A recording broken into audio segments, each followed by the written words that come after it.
ताबडतोब तुम्ही बरं बँकांच्या नोटीस अजून चालूच आहेत. मग जो शेतकरी असत्याचं सगळं विल्हेवाट लागलेली आहे तो पुढची तयारी. आता रब्बीचं पीक ते काढणार कधी, त्याला बी बियाणं कोण उपलब्ध करून देणार, खत कुठून आणणार, तो नांगरणी कशी करणार, त्याच्यासाठी पैसे कुठून आणणार. आधी जे कर्ज काढून आता जर थोडंफार फेडू शकला असता ते सुद्धा पीक गेलं, मग पुढच्या हंगामाची तो तयारी कशी करणार.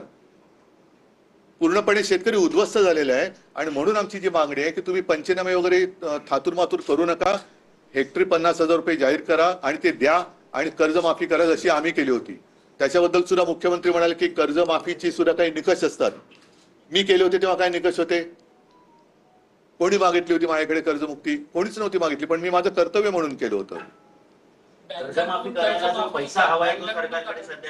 मी त्याच्यावरती सुद्धा सांगितलं ना, पीएम केअर फंडातून आणा पैसा, पीएम केअर फंडातून पैसा आणा. मी दिले, मार्ग पण दाखवलेत, असं नाही की नुसती टीका करतोय.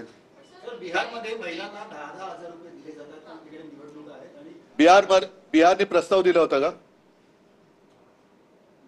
बिहारमध्ये प्रस्ताव दिला होता का पंतप्रधानांकडे की महिलांना 10,000 रुपये प्रत्येकी द्या म्हणून प्रस्ताव दिला होता, कसे दिले पंतप्रधानांनी. म्हणूनच माझं म्हणणं आहे की ही सगळी थेरं बंद करा.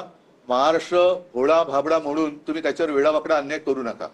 लाडकी बहीण योजनेला रोज नवीन बघा, आता तुम्ही विषय काढलाच आहात तर माझं आणखीन मत आहे की जसं निवडणुकीच्या वेळेला 2-3 महिन्याचे हप्ते लाडक्या बहिणीचे तुम्ही दिले होते, तसे पुढच्या 6 महिन्याचे हप्ते लाडक्या बहिणींना आत्ता द्या.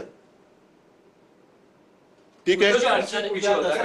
पाकिस्तान सामन्यांना प्रत्येक सामन्याला तुम्ही विरोधाची भूमिका घेतली, पण अंतिम सामन्यामध्ये पाकिस्तानचा भारताने पराभव केला आणि त्यानंतर आशिया चषक पाकिस्तानच्या हस्ते स्वीकारायला नकार दिला.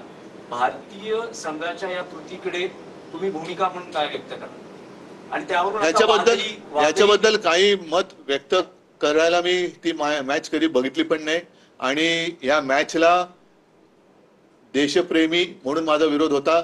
देशद्रोह्यांनी ती मॅच एन्जॉय केली असेल, मला त्याच्याबद्दल काय म्हणायचं. ठीक आहे.